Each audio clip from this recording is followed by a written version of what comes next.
I mean, that was brutal. That was awful. I hated watching every second of that.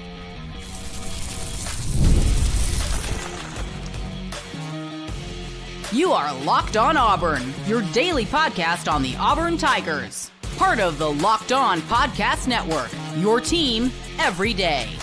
Oh, man. Yes. Welcome on into Locked On Auburn, your daily Auburn Tigers podcast. I'm your host, Zac Blackerby. And thank you so much for making Locked On Auburn your first listen every single day, or your second, or this is our third show today. I'm Zac Blackerby. We're dapping it up with Darrell Dapprich, Montgomery radio legend. Auburn loses to Oklahoma 91-79. I know it's just a quad one loss, Darrell, but man, it feels worse than that. Trying not to overreact, trying to see the positives of what we just saw, but it doesn't really feel like there's many. And the thing that's most frustrating to me, there's two things. We'll start with the low-hanging fruit here, is you had built up so much goodwill and momentum from what just happened this past Saturday, and this lack of effort just totally ruins and throws away everything you just did. Absolutely. That's the most frustrating part. It's giving back. It's giving back what you gained Saturday. It's going to be very interesting to me to see how the committee views this loss. Do they view this loss like the Auburn fan base does? The eyeball test is bad loss. Don't care that it's on the road, bottom 3 SEC team, and you get beat double digits and you look lethargic doing it. Is that going to be the perception, or is the perception going to be, hey, this is a quad one loss? It's not a bad loss. It's on the road in the SEC. It's such a contradiction. Right now, to me, it feels like a wasted opportunity. You gave back what you gained against Kentucky Saturday, and it feels like a bad loss. And it feels like a bad loss because if I'm going to come on here Saturday and say it's not just that Auburn won, it's how they won. Yeah. On the flip side, I got to say it's not just that Auburn lost, it's how they lost. Right. And it's the components of it. It's the red flags, it's the recurring themes, it's the rinse, repeat, broken record. The number one thing to me, and I don't know if you feel this way, is I am starting to sense a very, very disturbing trend that whoever plays Auburn is going to have a absolute career night shooting the basketball. When it happens once, you're like, oh, it's an anomaly. When it happens twice, it's a little bit of a fluke. There's a trend now, 5, 6, 7 games in a row, either one person or a team shoots the three better than they have all year, significantly higher than the percentage they normally do. When does that stop becoming an issue of, well, they're just hot and bad luck? Then it's on Auburn and it's their perimeter defense. Yeah, I saw that a lot on Auburn's side of Twitter. I also got several texts, as we all do during games. And the big question is that I got over and over and over again tonight, as we have several times throughout the season, is why does everybody have their best game against us? Well, at some point you got to look in the mirror and say, like, okay, you have all these instances and the one common denominator is Auburn. They're playing against Auburn. And so what did they end? Was it 13 of... They were 68%, I think, from three. Yeah, 13 of 19 from three. And at some point, what in the world? Yeah, everybody's doing that. It's not. What in the world is that? It's not coincidence when that happens. It happens 6, 7 times in a row. I'm sorry. It's a trend. It's a problem. Is it perimeter defense? Is it the game planning that goes into the game before you play the game that allows the team to come out and shoot lights? And a lot of the time, Zach, most teams are really scorching in the first half and cool down a little in the second, but they're so stinking good in the first half that the percentage ends up being high. What is it? Whoever is doing the defensive game planning when it comes to perimeter defense for Auburn needs to be doing something else. I don't care if it's Burgo. I don't care if it's Stephen. I don't care who it is. They're not getting it right, and it's not personnel. You have the players and the athletes to guard the three a little bit better than you are. To guard it better, yes. I still think there are limitations of the roster, but defensively, it shouldn't be this bad. Now, you can extend, is Tahad a defensive liability? And we didn't see that last year because he was coming off the bench, and we know Denver Jones and Miles Kelly could guard you, right? Like Tahad's not the greatest defender, but it's all being lazy. Defensively isn't my issue, though. Like, he's limited, but Tahad, for the most part, maybe not as much tonight, but as a whole, like in the macro, like I think Tahad's effort has actually been there defensively. Keyshawn Hall's, I don't know if I can say that. And there's a lot of people in the chat kind of going after him, as far as, some personality traits and things like that. I don't know if I want to do that, but at some point, I mean, these kids are aware your character is being questioned. Your pride's being questioned. Your resolve is being questioned as individuals. And you don't seem to do anything to answer it. That's the stuff at this point in the season where we talked about it the weeks leading up to the season. We talked about it during the non-conference. How many times did we say this is a team that should be getting better over the course of the season? It's not. It's not. I mean, they were playing their best basketball, about a month and a half ago. Mm-hmm. And it's just kind of been this skid. I don't know if they're declining. The truth is they're probably staying about the same, and other teams are just getting better over the course of the year. But man, like you saw glimpses of like some of these flashes of guys. Like Jovic had a few good moments, especially on the, getting on the offensive glass and all of that. But man, just as a whole, this just doesn't look like a team. It looks like a bunch of pieces that are okay at different things. But man, just the carelessness on defense with the lack of effort.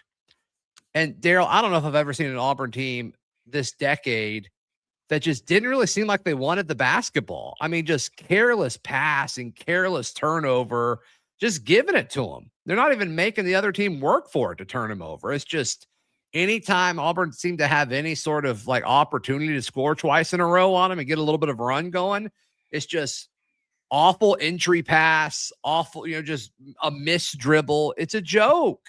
It looked awful tonight. You know what the definition of insanity is? It's doing the same things over and over again and expecting different results. I do believe, Zach, it's time for a shake-up with the lineup. And here's what you've lost 6 of 7. Yes. I understand that this lineup earlier in the year, but I think Sway, Hall, and Murphy all on the court at the same time starting have defensive liabilities when it comes to guarding at the perimeter. Okay. Murphy's done better down low. Sway's okay. Like, when he gets on the block and maybe he runs out, I would like to see Freeman inserted into this lineup instead of Sway so that he can offer some better quickness, length, flashing, fastness at the perimeter. Because right now you're not getting killed. Remember why they made the switch to begin with, Zach? Because early in the year, Auburn was getting killed down low. They were getting killed back door, remember? Yeah. So, okay, Stephen made that switch, and it seemed to settle down a little bit. Well, now I think you got to switch. You got 6 of 7. It's time to shake it up. What is killing you right now? You address the most glaring weakness that you have in the current moment, and that is the way teams are shooting the three. So you try to find a lineup that combats that, and I think Freeman does that with his length, his quickness, his leaping ability. He can run out at you. He's got long arms to deflect passes in the passing lanes. He can get a hand in your face and create disruption when you're shooting. I'd start him and play him more minutes and bring Sway off the bench because I think also Freeman has the potential to score more points in a game. It's time to shake the lineup, shake it up a little bit, and that's the move that I would make. But again, I'm not a head coach. I'm just saying you got to try to do something. You got to do something because this isn't working. I mean, yeah, and I mean, it just doesn't seem like a roster that really believes in what the process is right now either. Right. Which at this point in the year, it's always a problem, but at this point of the year, it's certainly a problem. All right, what's next for this team? That's next right here on Locked On Auburn. Today's show brought to you by our friends at Mazda. Mazda's moving the game forward. For those who show there's more to the score than what's on the screen, we have to pick someone who moved the game forward tonight. Only Overton. Overton's the only one that showed up. Yeah. Kevin Overton, 26 points, 9 of 17 shooting, shot 50% from three. Played really well, played hard. Yeah. Yep. There you go. So Mazda puts the same passion into every model. Highlights make the real. What it takes to get there is what makes it count. There's more to a Mazda because there's more to you. Today's show also brought to you by our friends at FanDuel. FanDuel is America's #1 sportsbook. If you've ever wanted to experience the NBA Finals live and in person, well, FanDuel is giving you the chance to turn that dream into reality with their NBA sweepstakes. Use your profit boost on any NBA future, and you'll automatically be entered for a shot to win an NBA Finals trip for two. Flights, tickets, the whole experience. Also, just a spoiler, Darrell and I talk about the Auburn-Baylor game a little bit more in depth and what it could possibly mean for the season on tomorrow morning's edition of Locked On Auburn. And FanDuel has the line out for that game. Auburn is 7.5-point favorite there. So play your game with FanDuel, the official sports betting partner of the NBA. Thank you so much for making Locked On Auburn your first listen every single day. Thanks for hanging out with us after watching that. Goodness gracious. And if you're feeling frustrated, disappointed, maybe a little embarrassed, we're with you. Because what in the world was that? All right, so during the ad read, we kind of talked up Kevin Overton. I mean, he's definitely the highlight. Keyshawn Hall scored 26 points and was 7 of 10 from the floor, made all 11 of his free throws. It's just, I don't know, just doesn't seem like the same guy as we saw at the beginning of the year, which is frustrating. Well, I think that there's some frustration in the fan base that witnesses or observes body language issues. You never know what's inside a kid's head, heart, whatever, but I do know outwardly body language and outward expression matters. And I think it seems to me, Zach, that he takes plays off. And that is what I think Stephen Pearl got frustrated with against Vanderbilt. He tried to make a statement and sit him the rest of that game. That did not go over well, and the way Keyshawn responded to that, so he sat him out against Arkansas.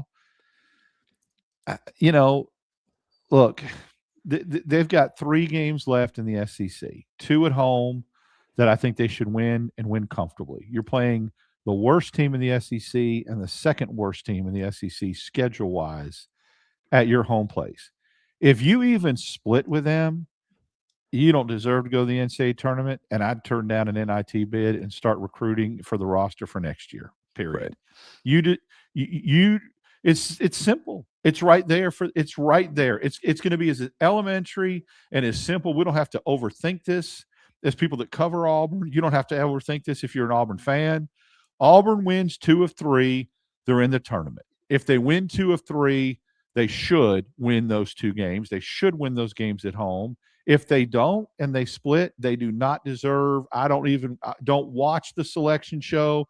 Don't hope you get on the bubble. Don't hope you do well in the SEC tournament. If you go 1-2 in these last 3 games, you don't deserve to be in the tournament, and you better turn down the NIT. So you think they get in if they beat Ole Miss and LSU and then lose to Alabama? Yeah, because we said 3 of 6 would do it, and they've already beat Kentucky, and they lost to Mississippi State. So that would be loss, win, win-win. The way they were talking about it on the broadcast, the TV broadcast, seems to think it's the same. Yeah. Same thing. But yeah, I think it's because man, it just doesn't feel like it. It doesn't feel like it, but you got to look at things like strength of schedule, and you got to look at quad 1 losses, and you got to look at 5 really, really good wins on your resume. And, and if you beat Ole Miss and you beat LSU and you lose to Alabama, that's exactly how the, experts and in the committee will look at it and go, well, that's how it should have played out. Auburn will be favored against Ole Miss. Auburn will be favored against LSU, although they were favored against Oklahoma. and they will not be favored against Alabama. If they win the games they're supposed to and lose in Coleman, which that's not a given, they can win in Coleman. But if that happens, the season will have played out exactly like it was supposed to, and I think Auburn squeaks in as a 10 seed into the NCAA tournament. Last 4 buys is what I would have them as. They better win 2 of those 3, and they better look good doing it. And if they don't, again, I don't care. I don't care about what they do in the SEC tournament. If they go 1-2, unless they won the whole freaking thing in the SEC tournament, but if they go 1-2, they don't deserve it, and they don't even deserve to play in the NIT. Shut it down, start recruiting, reconstruct that roster, and get ready for next year, and then we'll get ready for spring practice. Yep. I mean, it's going to be a big portal. That sounds so defeatist, but if you play like you don't care, then boosters, fans, announcers, broadcasters, media members, then they will find something else to do and move on. If you move on and you don't play like you don't care, that's what you're showing your fan base is. You should not go to Norman and get beat 11 with that kind of performance. I get it. I get that Oklahoma shot the basketball really well. Give them credit. But why did they? Because Auburn looks like an upwards team defending the 3. Looks bad. And it hasn't been just against bad teams. I mean, it's been against everybody. So, all right, let's do our favorite game. Some people have already said it. Say it again. What is Auburn's record for the remainder of the regular season? I'm going to go 1-2, Darrell. So you're ready for football, my friend. I want this team to win. I know. I want Auburn dancing in March. It doesn't look like they want to. I can't see them. I mean, again, I was not 100% convinced. I never made a prediction that they were going to win this game tonight. I felt like they should have, that they should be favored to, but I didn't feel 100% positive. After this Oklahoma team went to Vanderbilt and beat Vanderbilt, the way this Oklahoma team played against Texas and some other teams, I mean, it wasn't a slam dunk for me. Tricky trap game. The Ole Miss LSU games have a completely different feel for me. Yeah. They really do. So you're saying 2-1? I'm saying 2-1. Okay. I hope you're right. All right. I think that does it. Darrell Dapprich, how can people check out everything you've got?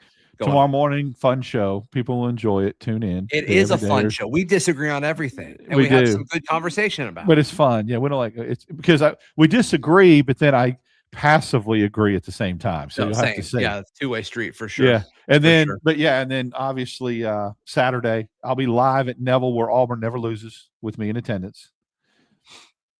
That's right. Right. That's right. So, and then also tomorrow night, Lindsay and I will go live after the Auburn baseball game. So hang out with us. Big baseball weekend too. Little Nebraska coming in, little Husker action, Cornhuskers. Yeah, West Georgia coming in tomorrow. So we'll go live after that as well. So cool. Please like the video. Please subscribe. If you're tuned in on audio, please subscribe and leave us a review. We'll see you next time. This has been Locked On Auburn.